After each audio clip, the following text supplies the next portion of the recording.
Welcome back to Ferocious Education. This is Ed. Today I'm going to be talking about XPEV, XPeng Incorporation's another EV in the Chinese market. I'm going to go briefly through technical analysis to have an overview of the trader's mindset and psychology, and then I'm going to go towards the business perspectives, anything I can find, SEC filings, etc. on their website. And I'm also going to compare their models with existing current models around in the market. So let's jump right into it. Now, with a new IPO, it's a little bit difficult to try to identify exactly a 1 week perspective since it hasn't been here for long. So what I'm going to be doing here is only doing the 1 day perspective, and we're going to move on from there. So on the 1 day perspective, moving averages, we only have the 50 SMA, we don't have the 200 SMA because you need 200 days of trading, we don't have that. 10 SMA is above 30 MA, really bullish, the price is above the 50 SMA. 80X shows in a very strong trend. William %R puts this one at overbought, but it has been overbought ever since the 3rd of November, sitting at $22. MACD looks bullish again, and this is another crossover, so this one here is a bullish sign. Momentum looks really strong.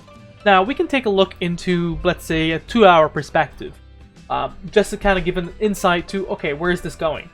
Now, the candles itself are getting thinner and thinner, so that's usually a bear sign. But it still shows you a really bullish sign on the 2-hour perspective. Now, is it expected to have a pullback? Sure, on a 2-hour perspective, that is expected. What you want is an uptrend. Stocks move up and down, and once they move down, they get more buyers in, and you get more in. That's called an uptrend. Nothing called up to the moon and just keeps increasing all forever. So it still looks really bullish on this site. I mean, you can also get 40% here from the day before, so still a bullish move.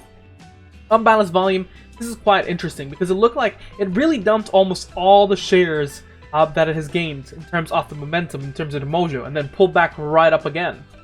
Now, moving average band, forget about it. It's not even close.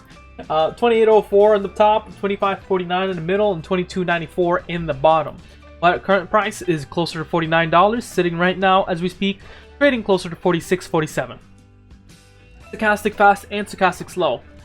Well, these ones don't tell us much other than there is a potential other leg for this one here. It's been going up and down just for the few days that we have information off, but currently it still shows in that it has another push and it can see a higher move.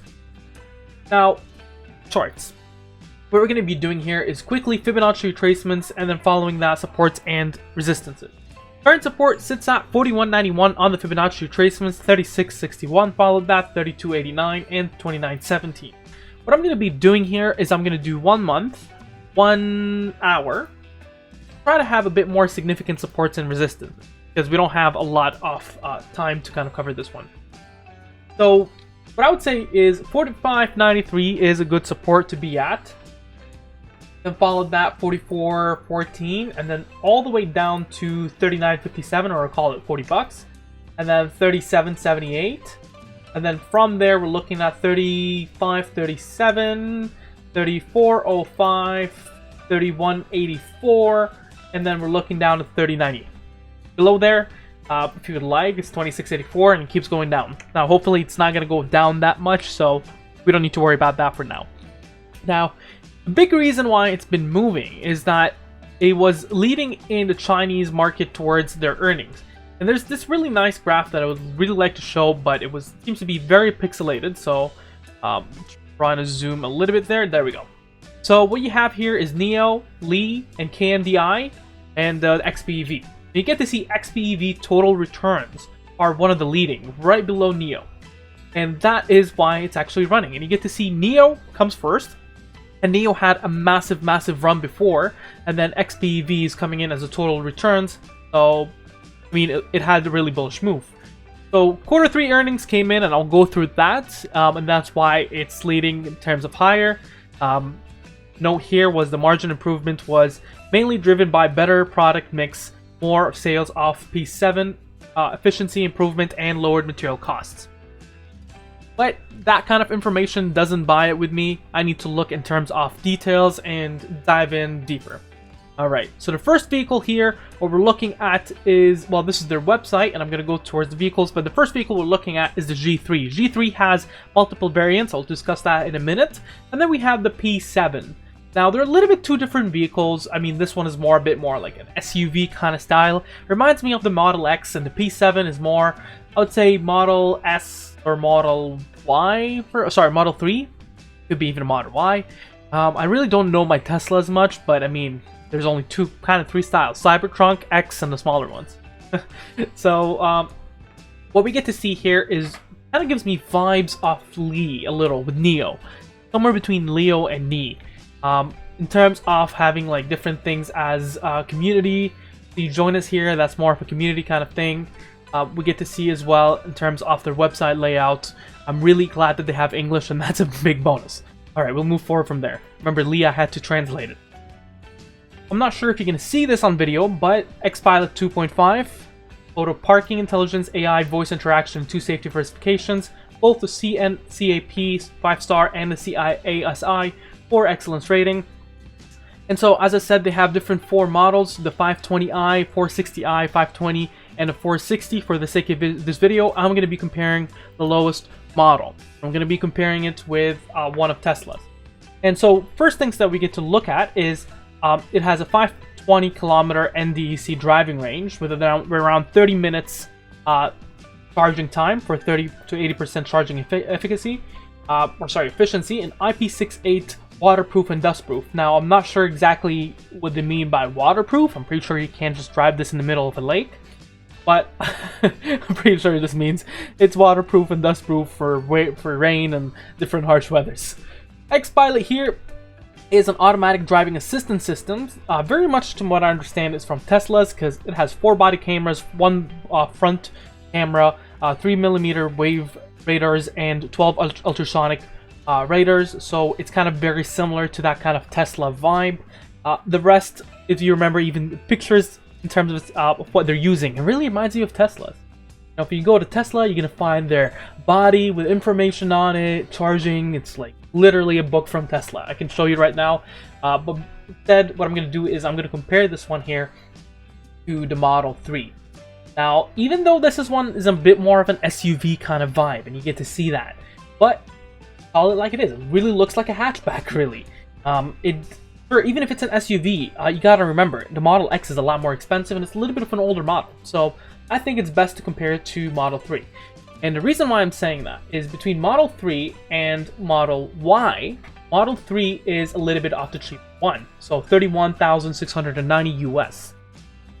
And when it comes in towards the price point for the other one, for the G3, and I have it opened up around somewhere around here. On here. So for the G3, we're looking at 140 or 150,000 RMB. And so what I just used the Google currency exchange, and it gives you around 22,000. There we go. 22,654, which is a little bit of a comparison towards your Model 3. Sits at 30, almost 2,000. So you're getting it around $10,000 cheaper. What we get to see here is 423 kilometers as range. Now I switched that to Canadian just because we're using kilometers, so you'll see the prices here jump for the currency exchange. But when we're looking into these kind of two differences, in terms of the kilometer range, I believe it's around 520, and we're confirming here right on 520. Yes, 520 kilometers. So it's a little bit higher range and lower price. So that's something to consider. Now, the next vehicle I want to compare to this one here is not the G3, but the P7. So the P7 is right here. So super long range, smart sedan, XPilot 3.0. It's a little bit higher than the other one. So the other one is, I believe, 2.0. You can double check right on here. 2.5, sorry. This is the 3.0 version, so you expect it to be a little bit better. And with the P7, getting around 706 kilometers for NDEC driving range. Now the Model 3, the Model Y, which is a little bit higher than the Model 3. This one here gets you a little bit further than that, around 326 miles, around 525 kilometers compared to the other one. If you remember, Model 3 has around 423 kilometers, so the other one had more. But this one here, 525 kilometers. So 525 kilometers it is less than what you get for the 706K. Same thing, dual engine, all that kind of fluff that they've kind of put on. It's really kind of interesting if you want to look at it. Bluetooth digital key, NFC digital driving, vehicle to everything interface, assisted driving, all these kind of whistles and bells with a little bit of a kind of a look on a hint on a Cybertruck. It kind of gives you that vibe of a sedan Cybertruck truck. So the price point for this one here actually goes on to be around $34,768. That is very comparable to the Model Y. So the Model Y, when it comes into US dollars, it's $43,690. Once again, the other one is cheaper with higher mileage. Now we can go on and take a look at kind of the speed of this one here, etc. Now we're going to be comparing it to kilometers per hour, so it goes 5.0 from 0 to 100 kilometers per hour. And if we were to look at the G7, so the G7 gives you also a comparable one. So let's quickly find it out in their spec sheet. Spec sheet is right on here. And right off the bat, what we get to see as well, it has also 3 different features. I also compared the lower one. It also has the 4D, 4WD, high performance, super long range, very similar to what you have with Tesla's ones. Now, we don't get to see any of the 0 to 100 kilometers, but you get to see a max speed of around 170 kilometers per hour. It has some information about torque and whatnot, but straight off the bat, I don't see 0 to 100 kilometers per hour. Nonetheless, that's not very significant, especially when you're driving electrical vehicles such as these ones, unless you're going for the Neo Sport edition that they have. I don't imagine that would be your top kind of worry, is that it would be more range rather than how fast I can go from 0 to 100. Now, the next things I want to look at is their, first of all, their last SEC filings. So we get to see their deliveries, for instance. XPeng had 3,040 vehicles delivered in October 2020, a 229% increase year over year, and 70,117 vehicles all overall since the year started. Next comes in is their 3,478 from the previous month, so you get to see it's quite comparable on a steady rate between a month to month. You gotta remember, 3,478 was their monthly record, so they're hitting that above 3,000. Now the next thing here is the cooperation agreement that happened before between XPeng Investments for Guangdong and Guangzhou, and basically it has the assets that they have. It basically gives them a production capacity of 100,000 units. XPeng new smart EV manufacturing based in Guangzhou will significantly expand the company's production capacity and accelerates XPeng's momentum to achieve its goal in innovation, technology, advancements, and growth. So they're ever so growing. And so with that, of course, comes in the need of raising capital, etc. Now I should try to go on to finding future presentations. I could not find any, all for 2020, so I might have missed one of those, but there's also the third quarter conference that happened this morning, and I'm pretty sure there was as well some kind of things presented there. I do not have the current information for those presentations. But what I do have is the third quarter earnings, or at least the report they issued. We get to see in terms of assets. Check this out. Year over year, they have a massive increase of total assets, and this has to do something with their initial IPO as well. That left a lot of money for them. Now the next thing we're looking at is their liabilities. Their liabilities has increased just a tad, right, from December 2019, but significantly increased around 5 times from September 30th. Their total current liability stays somewhere around comparable. When we're looking at the total shareholder equity, we get to see it to be a lot higher, of course, with that price movement. And the thing here that we're very interested about is the revenue. Now, what we get to see here, revenues, they are in RMB, not USD dollars. So what you have here is around 2 billion RMBs compared to around 600 billion from June 30th, and the same place last year, around 450 million RMBs. Now, that 2 billion is around $300 million. So what you're saying is that you have almost around 3 times more, or a bit more than 3 times, 3.5 times more than June 30th, and 4 times more year on year. Now, cost of sales though has increased, and that's kind of expected. You're looking at 2 million RMB compared to 607. And with that, what we get in terms of the net loss, we've had a larger net loss, which is disappointing, but it looks like the market has kind of forgiven it in terms of the net loss and focused on the growth potential for the revenue. But with that, it really shows in that they need to kind of make some changes, but they're ever so growing, so their expenses are higher. As long as they do something to kind of address that cash flow, that will be important. I'm really looking towards seeing their presentation so I can speak a bit more about what they have in plans to fix this. Now, one thing we need to look at, and this, by the way, this website is fintel.io, is their institutional buyers. Unfortunately, I do know there's 13G filings over there, but this one still has not updated, so I'll move from this for now. Now, Ed, what do I think about this one here, and what's the move on the stock? This one here, I do think there's a future for it. I mean, it's really advancing. Now, it's a new IPO. We don't know a lot. But with the ever so excitement for the EV industry, I do expect that this one will probably push higher and higher, and it's going to be more of a rally and continuation on that. But you got to remember one single thing. There's going to be an uptrend.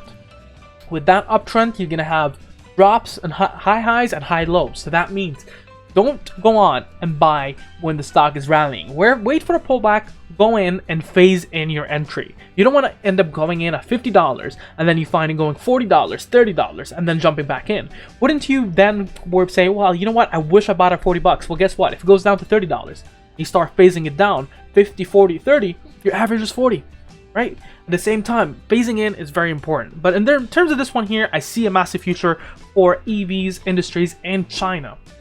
Now, the big comparable thing is this one here rallied as well starting November 3rd, right? With Biden's win, or Biden's anticipation for winning, right? November 3rd, we still didn't know. You get to see as things started to look better on November 4th. Remember, some states started to turn blue. They moved up. And then November 5th, blue. And then when we look on November 6th was a bit more of the massive pullback at the start, 52-week high on basically anticipation for Biden win, and then look what happened afterwards. 9th, 10th, 11th, two red candles. So that is a little bit of a danger there. But with the strong quarters, I do expect for it to push harder, but we need to be very careful off pullbacks. That's my opinion. What do you think about this sticker? Make sure to mention down in the comments below. Share, subscribe, and like. You have a wonderful day.